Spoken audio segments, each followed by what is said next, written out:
I always thought love sounded loud, like laughter echoing down a hallway or two people talking over each other just to be heard. I never expected it to whisper and still break me. It was a Friday evening, one of those in-between hours when the sun's still hanging on, but the hallway lights are already glowing. I had just pulled Rachel into a hug, nothing dramatic, just the kind of embrace people in love are supposed to share without thinking. Something routine. A pause in the day. I wasn't expecting anything but that moment of simple closeness. But as my arms wrapped around her, I heard it. Barely audible, slipped through a breath she probably didn't mean to let out. God, don't. My body froze. Everything inside me just locked. Her body was stiff, barely brushing against mine, like the contact itself was something she had to tolerate. And before I could even ask what was wrong, she turned abruptly and disappeared into the bedroom. No eye contact. No explanation. Like a shadow fleeing from light. I didn't follow. I just stood there, my arms still half extended, hanging uselessly in the space she used to fill. Behind the closed door, I heard nothing but the soft sound of fabric shifting. I stayed in the hallway longer than I care to admit, just listening, replaying the moment over and over again in my head, hoping I misheard, hoping it was something else. A whisper meant for no one. A breath, not a word. But no matter how I twisted it, those two words remained. God, don't. That's not confusion. That's not affection. That's not stress from a long day. That's rejection. Resentment. Maybe. Something she'd been holding back. Something I wasn't supposed to hear.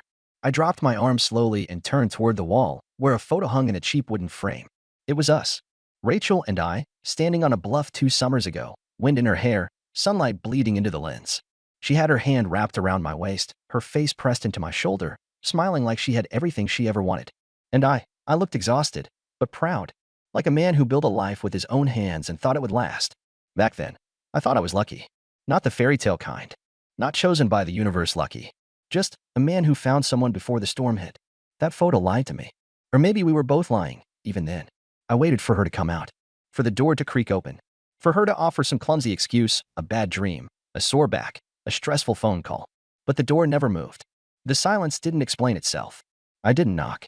I didn't beg for clarification. I just walked into the kitchen and leaned against the counter. One of her mugs was there pale blue, chipped near the handle, half full of cold tea. The paper tag from the bag dangled off the side like some forgotten warning. I stared at it. Thought about how something so ordinary could suddenly feel like a threat. Who says something like that when their husband hugs them? I wanted to be furious. Really, I did. But what I felt was hollow. Like I'd just opened the fridge expecting a meal and found it completely empty. Rachel and I were never flashy. We weren't the couple that friends envied or gushed over. But we had rhythm. I worked as a systems engineer for a regional airline, deadlines, logistics, and 10-hour shifts. She ran a freelance design studio out of our home, boutique work, mostly for sustainable brands. Our life was neat. Grocery list in the Notes app. Color-coded Google Calendar. Laundry on Wednesdays. Pizza on Fridays. Our whole relationship could have been printed and laminated like a family schedule posted on a fridge.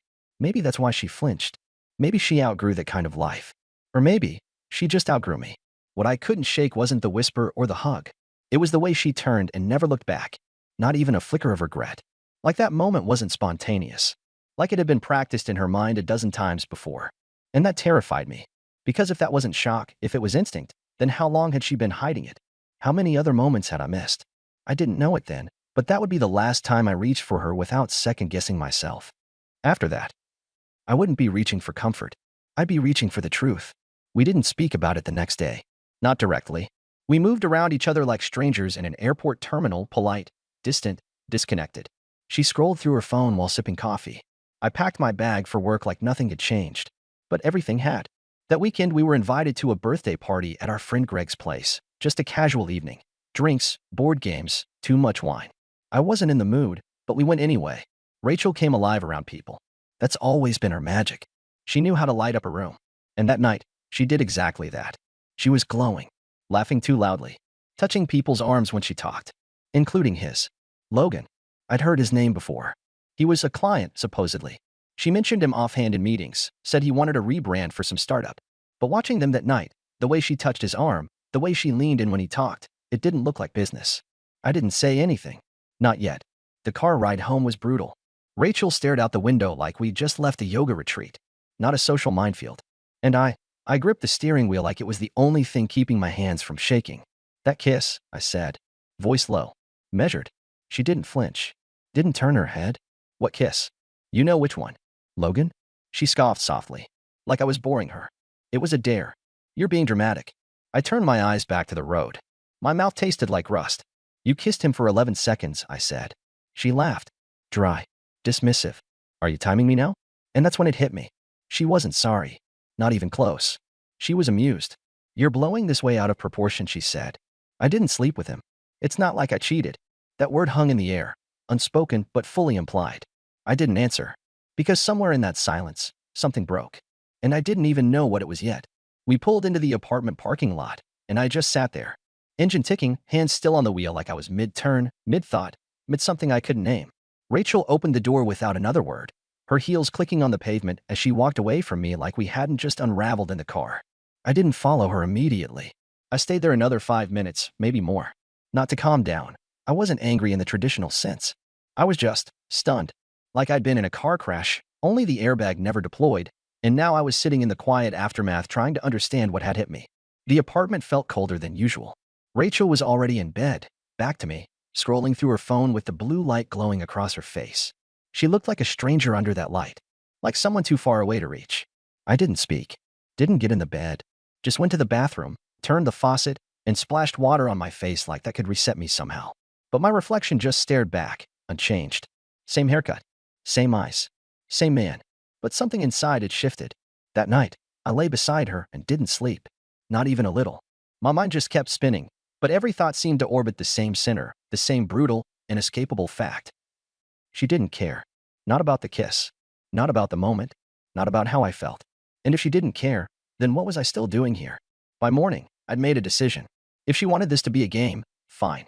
But I wasn't going to keep playing as the fool who kept folding. She wanted casual? She wanted to laugh off everything serious like it was all just banter? Then I'd show her exactly how cold detachment looked when it wasn't coming from her side. The next weekend, we were at Greg's again. Another game night. Couples, wine, predictable playlists. Rachel was in rare form, telling stories too loudly, leaning too far toward Logan, laughing like she hadn't burned down our last conversation. But I wasn't watching her. I was watching Sophie. Sophie had always been around. Rachel's longtime friend. Kind, observant, always the one asking how you really were when no one else cared. She remembered birthdays. She brought extra snacks for people with allergies. She was the kind of person who didn't try to fill silence. She respected it. I found her by the kitchen island, sipping whiskey from a small glass. Still a bourbon girl? I asked. She looked up, surprised, then smiled. You remembered? Hard to forget, I said, voice easy. She laughed, low and genuine. The kind of laugh you don't fake. We talked. Nothing scandalous. Just talked. About work. Her new role in the city. Her hesitations about the move. Her hopes. And I listened. Really listened. Asked questions with weight. And every time Sophie smiled, I felt Rachel's eyes flick toward us. Every time Sophie leaned in, Rachel shifted in her chair across the room. I didn't gloat. Didn't put on a show. But I also didn't stop. Eventually, Rachel came over, too polished, too smiley. You two look cozy, she said, eyes locked on Sophie. Sophie smiled coolly.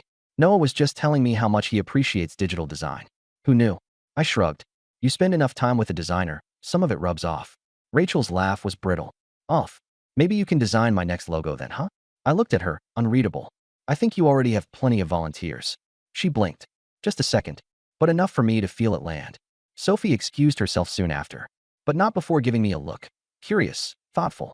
And I didn't feel guilty. Not one bit. At home that night, Rachel was quieter than usual. Didn't mention Sophie. Didn't ask about the conversation. But I caught her watching me through the mirror as I brushed my teeth. Her eyes scanning me like I was a book she hadn't finished and wasn't sure she liked anymore. And in that silence, something became clear.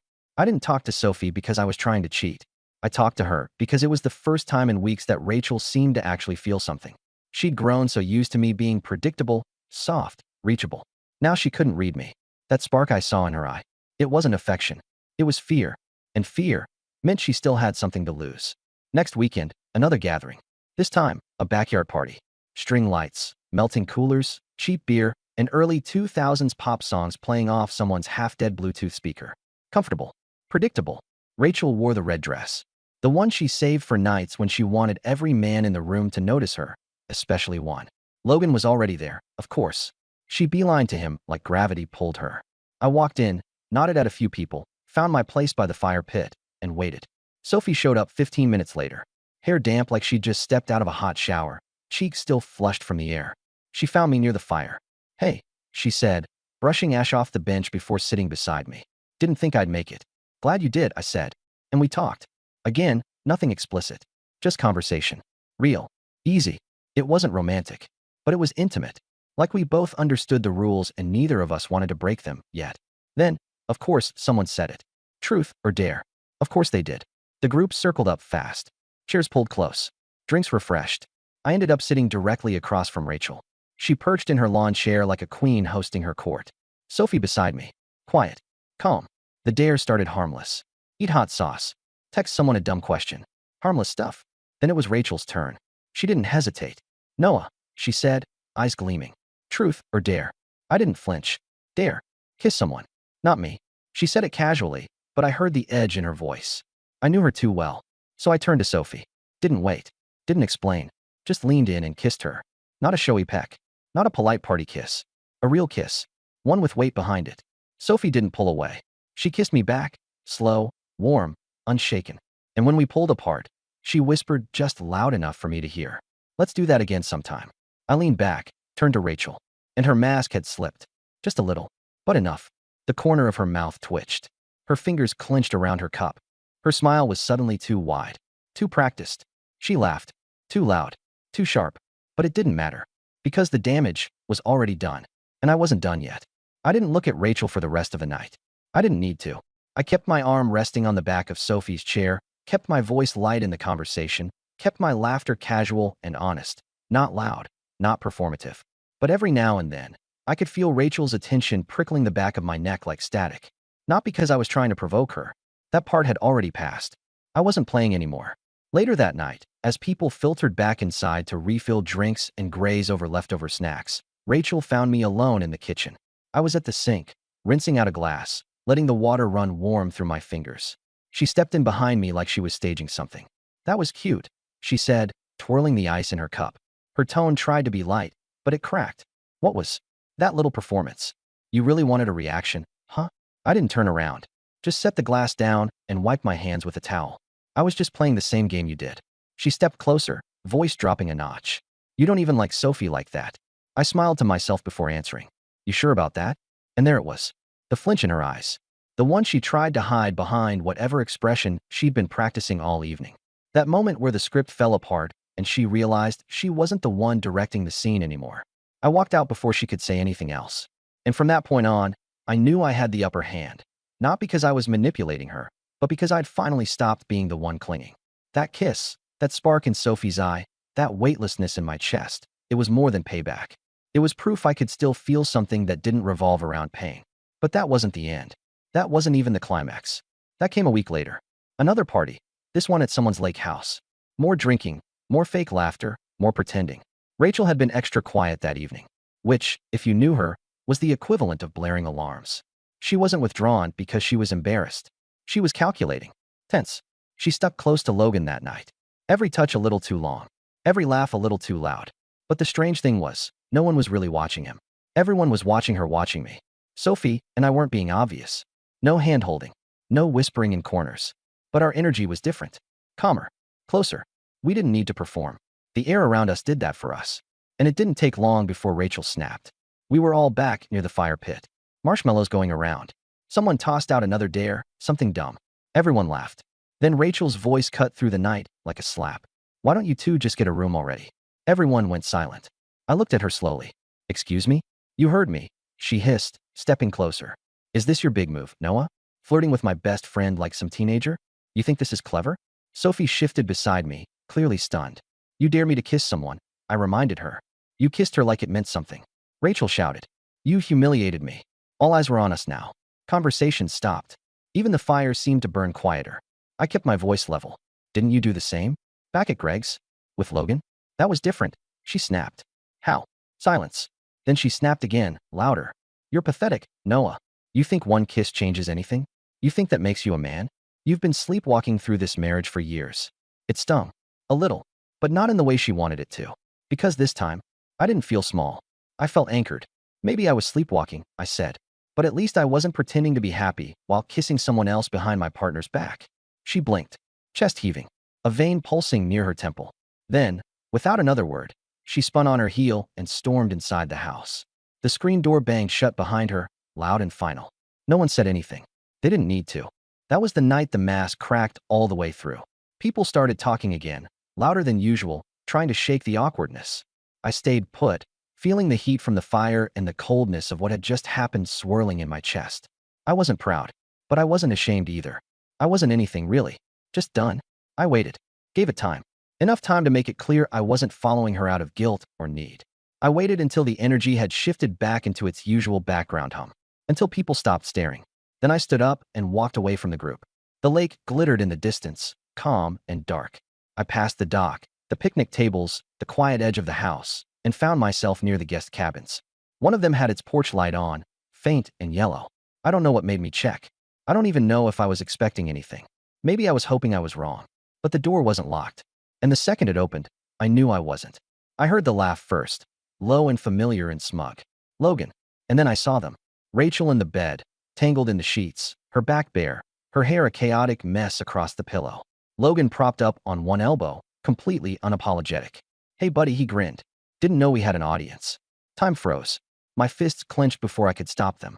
I crossed the room in 2 steps and hit him. Once. Twice. The second time, his nose broke, a sharp crack and a rush of blood. Rachel screamed, scrambling off the bed, wrapping herself in a sheet that barely covered her. She grabbed my arm. Noah, stop. I did. Pulled back, breathing hard, hands trembling. Logan groaned, still smiling through it, the bastard. Rachel's eyes were wild. It meant nothing, she gasped. I swear. But I didn't care. Not about her apologies. Not about her panic. Not about the regret that only showed up once the damage was done.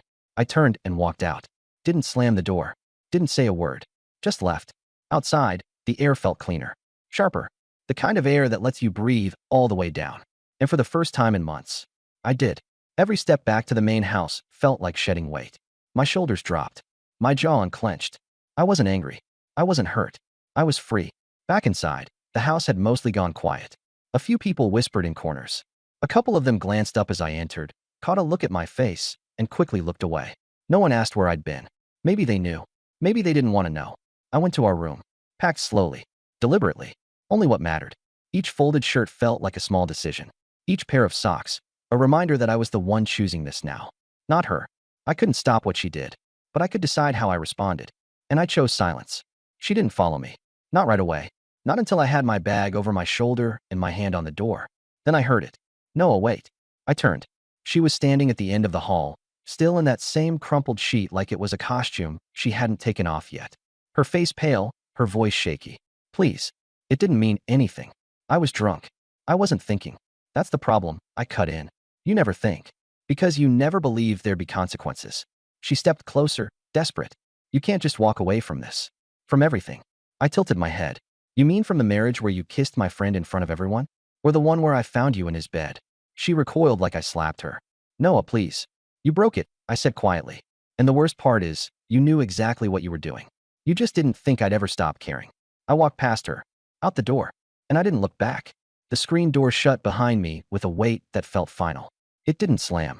It didn't rattle. It just closed, like the last page of a book you never planned to reread.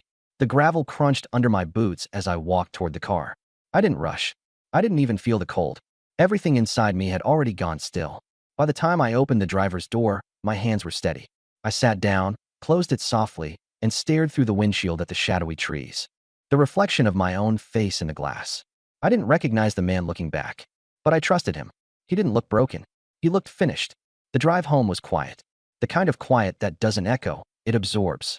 The city was still asleep when I got back.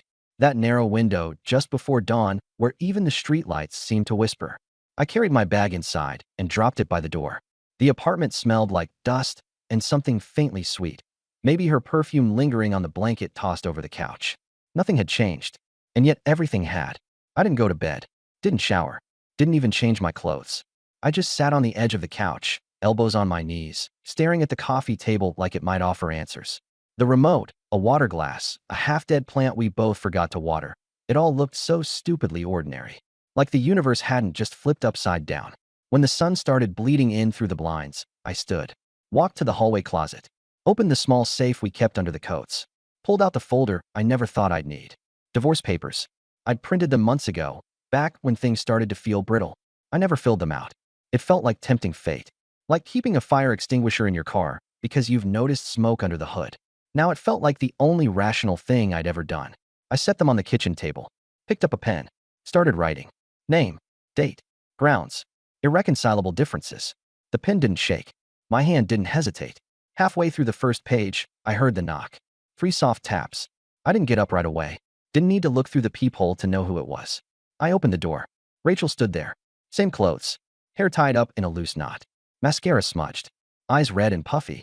She looked like someone who hadn't slept. Someone who'd cried too hard and now didn't know how to stop. Noah, she said. Her voice cracked just saying my name. I didn't respond. I just stepped aside.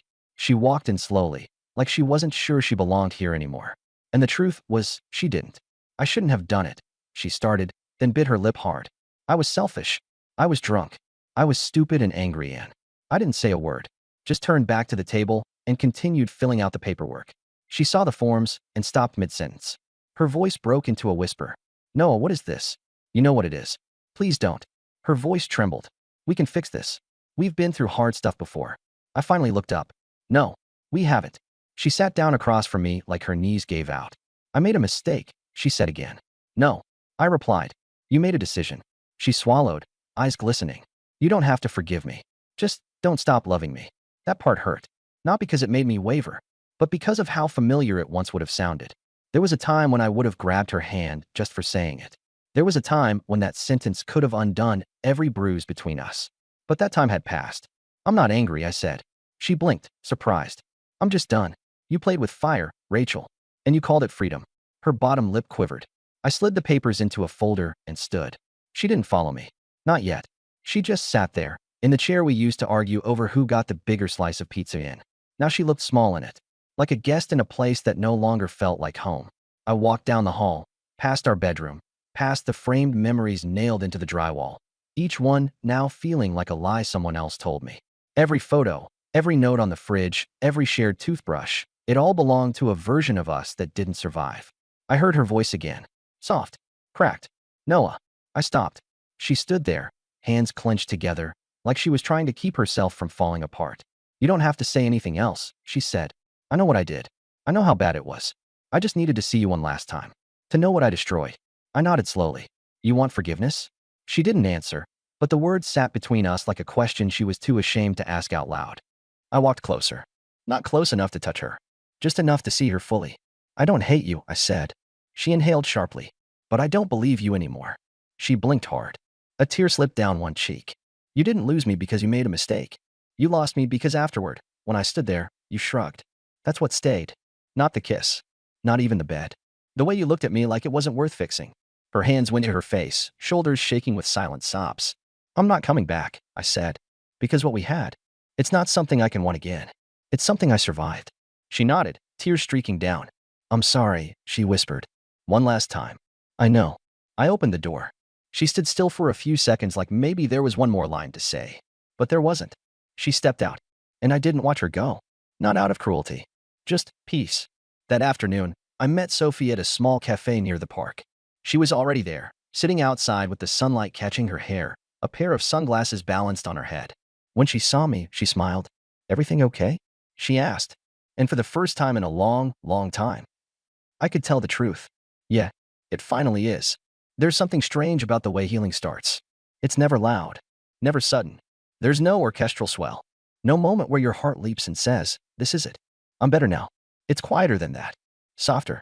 Like waking up one morning and realizing the ache didn't beat you to consciousness. Like standing in your kitchen and noticing, truly noticing, that your hands have stopped shaking when you reach for the coffee. After that lunch with Sophie, we didn't rush anything. No confessions. No impulsive late-night calls.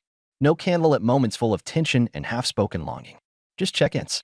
Sometimes through text. Sometimes over coffee. Sometimes sitting on opposite ends of a park bench talking about nothing that mattered, and somehow that felt like everything. And it was exactly what I needed. 2 weeks passed. One evening, I found myself at her place for the first time.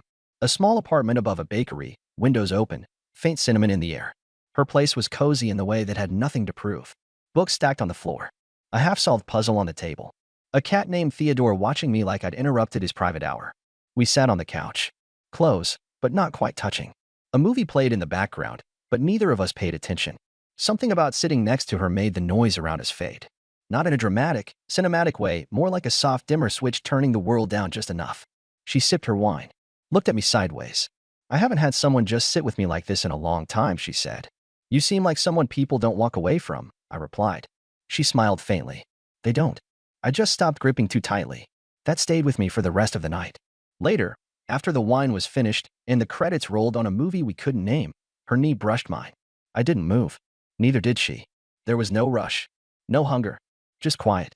Presence. Eventually, she rested her head on my shoulder. I closed my eyes.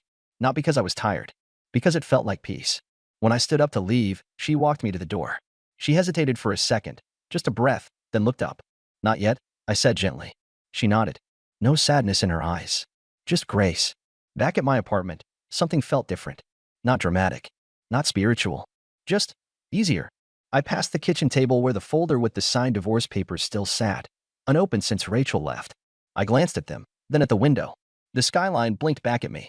I didn't feel urgency anymore. I didn't feel rage. I just felt still. Rachel hadn't reached out since that day. No texts. No calls. Nothing.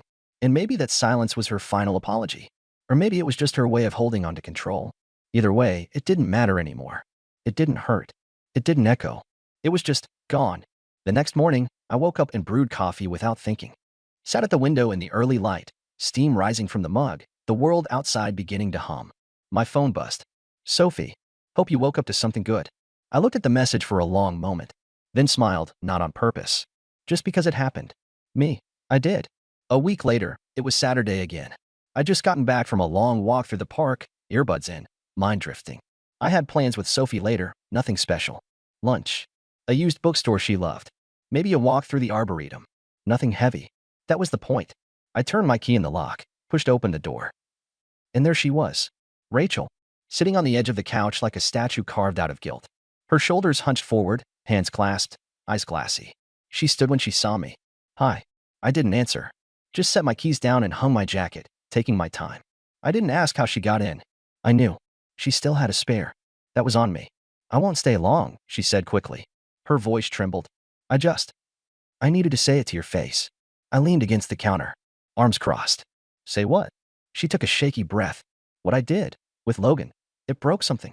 I know that. I felt it snap the second it happened. I said nothing. I thought I could be reckless for one night, she continued. Thought I could chase whatever feeling I thought I was missing. But I lit a match I couldn't put out. I didn't just burn us. I burned the one person who never left me.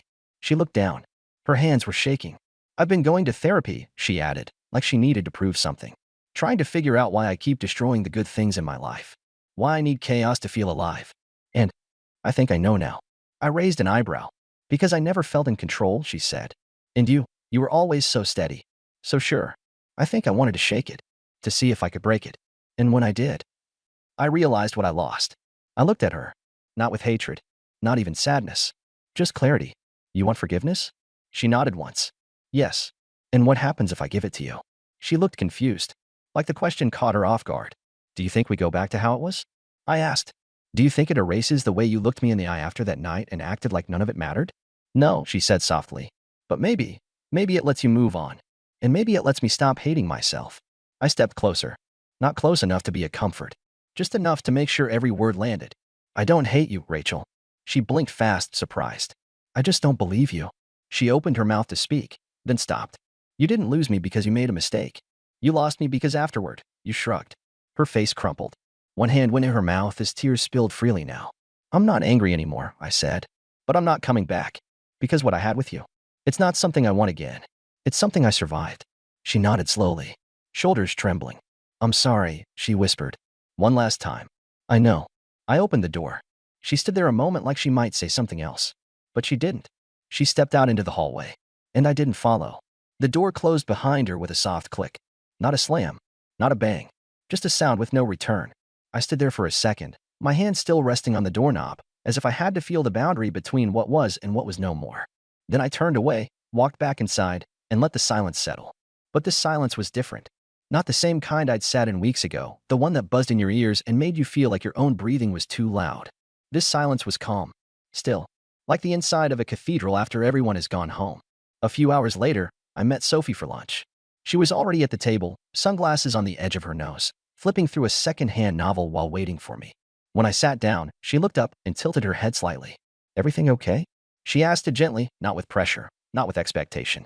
Just the kind of concern that comes from watching someone learn to stand again. "Yeah," I said. "It finally is." We talked about her new project. About a local gallery exhibit she wanted to see. About the weird weather shift and the bakery across from her building that started selling matcha croissants. It wasn't electric. It wasn't poetic. It was real. And that was enough. Later, as we walked down the street, she pointed out a bookstore I'd never noticed. We ducked inside. She disappeared into the non-fiction section while I browsed used paperbacks, thumbing through cracked spines and yellowed pages that smelled like memory. When we met back at the register, we each had a book in hand. Mine was about architecture in forgotten cities. Hers was poetry. She smiled when she saw my choice. "Looks like you're finally starting to rebuild." Maybe I was. That night, back at my place, I sat at the kitchen table alone. The folder still lay where I left it. Divorce papers signed, sealed, final. I'd call a lawyer on Monday. Or Tuesday. I wasn't rushing. There was no need to rush endings when beginnings had already started to grow. I glanced at my phone. No missed calls. No unread messages. Rachel had kept her promise. Or at least, her distance. For the first time, it didn't feel like a power play. It didn't feel like a tactic. It felt like acceptance. And distance? Distance felt good. The next morning, I woke early. Made coffee. Didn't check my phone right away. Didn't feel the pull to stare into a screen, waiting for something to make me feel real. I stepped out onto the balcony instead, mug in hand, watching the city wake up in soft, gold-tinted waves. My phone buzzed once. Sophie. No text. Just a photo. It was a sunrise. Different angle. Her apartment's view. Same sky. And that was the whole point. We weren't saving each other. We were just learning how to exist under the same sun again. Later that week, we met for dinner. This time, no small talk. After dessert, she looked at me and said, "If this is just friendship, I'm good with that. But if it's more, I want it to be slow. No expectations. No rebound labels. Just real." I nodded. I want it to be whatever it's meant to be. No pressure. Just truth. She smiled. Not in relief, but in agreement. We walked back to her place. Stopped at her door. No kiss. No invite. Just a pause. And that pause said everything. "Take your time," she whispered. "But don't stand still for too long. You deserve to move again." I drove home feeling something I hadn't felt in a long time. Not euphoria. Not butterflies. Just peace. Weeks passed. Then months. Rachel never reached out again. No surprise visits. No cryptic messages. A friend mentioned she moved out of the city, took a job somewhere upstate. I didn't dig deeper. I didn't need to. What happened between us would never be undone, but it also wouldn't be relived. That part of my life had its ending. And this was whatever came after the credits. Sophie and I grew closer, slowly, steadily. Nothing explosive. No declarations. Just presence. Books shared. Meals cooked. Walks taken in familiar neighborhoods that began to feel new with her beside me. One night, while we were cleaning up dinner, she asked me, "Do you regret any of it? The past?" "No," I said. "Not anymore." Because even the ugliest things in life, they leave behind clarity. And clarity, if you're lucky, becomes peace. She nodded, poured more wine, and we sat on the couch again. Just like that first night, her head on my shoulder, my eyes closed, the world turning gently around us. Not burning anymore. Not crashing. Just turning. And I, for the first time in years, felt like I was turning with it.